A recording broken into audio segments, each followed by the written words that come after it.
ખ્રિસ્ત ઈસુમાં આપ સર્વને પ્રેમી સલામ. આજનો નિયોગ શાસ્ત્ર પાઠ છે લુકની લખેલી સુવાર્તા, તેનો 9મો અધ્યાય 57 થી 62. પ્રભુનું વચન આ પ્રમાણે લખેલું છે. તેઓ માર્ગે ચાલતા હતા, તેવામાં કોઈકે તેમને કહ્યું કે પ્રભુ, જ્યાં કંઈ તમે જશો ત્યાં હું તમારી પાછળ આવીશ.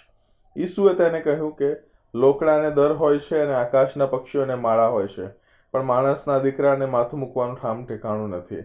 તેમણે બીજાને કહ્યું કે મારી પાછળ આવો, પણ તેણે તેમને કહ્યું કે પ્રભુ, મને રજા આપો કે પહેલાં જઈને મારા પિતાને દફનાવું. પણ તેમણે તેને કહ્યું, મુએલાઓને પોતાના મુએલાઓને દફનાવવા દે, પણ તું જઈને ઈશ્વરના રાજ્યની વાત પ્રગટ કર. એક બીજાએ પણ તેમને કહ્યું કે પ્રભુ, હું તમારી પાછળ આવીશ, પણ પહેલવેલા જેઓ મારે ઘેર છે તેઓને છેલ્લી સલામ કરી આવવાની મને રજા આપો. પણ ઈસુએ તેને કહ્યું, કોઈ માણસ હળ પર હાથ દીધા પછી પાછળ જુએ તો તે ઈશ્વરના રાજ્યને યોગ્ય નથી. અહીંયા ગાડી જે લેન્ટનો આજે 3જો દિવસ છે, આપણે એવા 3 વ્યક્તિઓને મળી રહ્યા છે કે જેઓ એક પછી એક સક્સેસિવલી એ પ્રભુ ઈસુ ખ્રિસ્ત સાથે ભેટો કરે છે. But the topic of the discussion, તેઓ જે વિષય પર ચર્ચા કરે છે તે એક યુનિફાઈડ થીમ છે. તે એક થીમ છે, તે છે ડિસાઇપલશિપ, એટલે કે શિષ્યપણાની થીમ. જો પહેલા વ્યક્તિ જે પ્રભુ ઈસુ ખ્રિસ્ત સાથે ભેટો કરે છે તેની જે વાત કરીએ તો એ પોતે વોલન્ટિયર કરે છે, રાઈટ? તે પોતે વોલન્ટિયર કરે છે અને કહે છે કે પ્રભુ, હું તારી પાછળ આવીશ. પણ પ્રભુ કહે છે કે ઊંઘવા માટે બેડ નહીં હોય તો શું કરીશ? ત્યાં જ કદાચ એ નિરાશ થઈ ગયો છે, કેમ કે આગળ એની વાત ક્યાંય લખેલી નથી. ઘણી બધી વાર એવું થતું હોય છે કે વી વોન્ટ ટુ ડુ, પણ જ્યારે ડિસ્કમ્ફર્ટ આવે છે, પણ જ્યારે સ્ટ્રગલ આવે છે, જ્યારે કોમ્પ્રોમાઇઝ કરવાની વાત આવે છે, ત્યારે આપણે પીછેહટ કરતા હોઈએ છીએ. યુથ કેમ્પ્સની અંદર અને વગેરે વગેરે જગ્યાઓ તમે ઘણા ભાગ લીધા હશે. એકવાર એવા એક યુથ કેમ્પમાં હું પણ હતો, અને ત્યાં આગળ જ્યારે હું હતો ત્યારે 3 જણ ઓચિંતા એ રજીસ્ટ્રેશન કરાવ્યા વગર ડાયરેક્ટ આવી ગયા અને એમણે પાળક સાહેબને આવીને કીધું કે પાળક સાહેબ, મારે પ્રભુએ એમને દર્શન આપ્યું છે કે આજે આ કેમ્પમાં તો અમારે ભાગીદાર બનવું જ પડશે. એટલે પછી પાળક સાહેબ તો થોડું વિચાર્યું, પછી પાળક સાહેબે કીધું કે પણ પ્રભુએ મને તો વોર્નિંગ નથી આપી, એટલે તમે આવો રહો વાંધો નહીં, પણ કદાચ તમને ઊંઘવા માટે બેડ ના મળે, નીચે ગાદલા નાખીને ઊંઘવું પડે કદાચ. અને એ પછી એ 3 જણ દેખાયા જ નહીં. એ ક્યાંક ગાયબ થઈ ગયા, જતા રહ્યા પાછા. જો બીજા વ્યક્તિની જો વાત કરીએ, બીજો વ્યક્તિને પ્રભુ બોલાવે છે, પ્રભુ બોલાવીને કહે છે કે મારી પાછળ ચાલ. પણ પછી બીજો જે વ્યક્તિ છે એ બીજો વ્યક્તિ બહાના કાઢે છે કે પ્રભુ, પહેલા મને જઈને મારા પિતાને દફનાવવા દે. શું તેના પિતા ત્યારે મરી ગયો હતો already?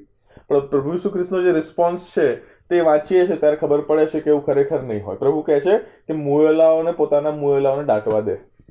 That means it was not yet. પણ એ વ્યક્તિ ખાલી બહાનું કાઢી રહ્યો હતો. પ્રભુ, તારી પાછળ તો આવીશ, પણ અત્યારે નહીં, પછી.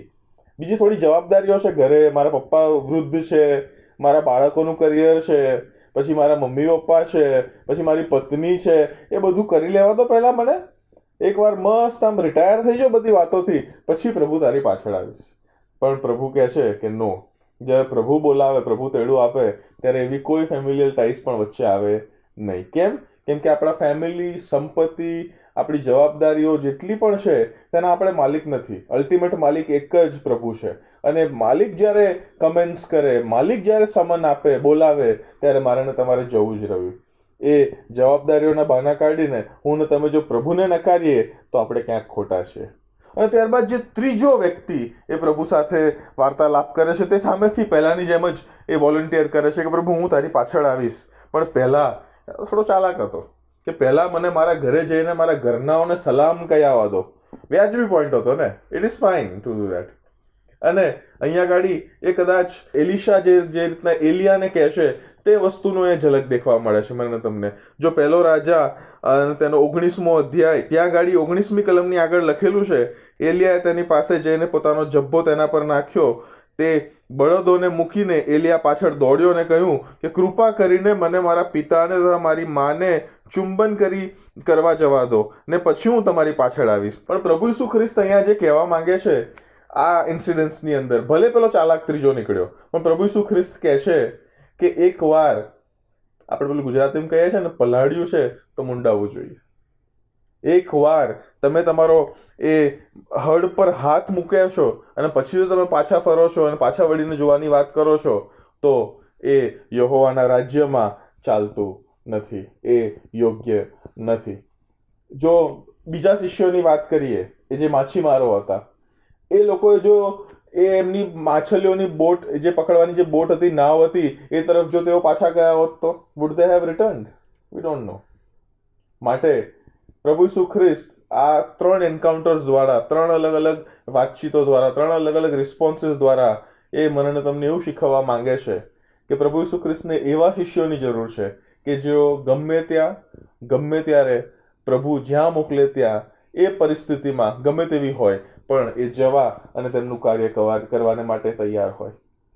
જો પ્રભુની સેવા ખાલી આ જ નથી, કેમ કે 8મા જ અધ્યાયમાં બીજો એક વ્યક્તિ જ્યારે સામેથી આવીને કહે છે કે પ્રભુ મને તારી પાછળ આવતા, પ્રભુ એને કહે છે કે તું તારા ઘરે જઈને પ્રભુની સેવા કર. પણ અહીંયા જે શિષ્યપણાનો જે એ મને તમને પાઠ શીખવે છે એ સેલ્ફલેસનેસનો પાઠ છે, કેમ કે એ હવે યરુશાલેમ ભણી ફર્યા છે, યરુશાલેમ તરફ જઈ રહ્યા છે, વધસ્તંભ તરફ જઈ રહ્યા છે. ત્યારે એ લેન્ટના સમયની અંદર મારે ને તમારે પણ જે શીખવાનું રહ્યું તે એ કે શિષ્યપણાની અંદર go anywhere, વેનેવર and વેરેવર Jesus wants us to go and serve him as much as possible. Selfless થઈએ, સેલ્ફિશ ન થઈએ. પ્રભુ આપ સર્વને આશીષ આપો. આમેન.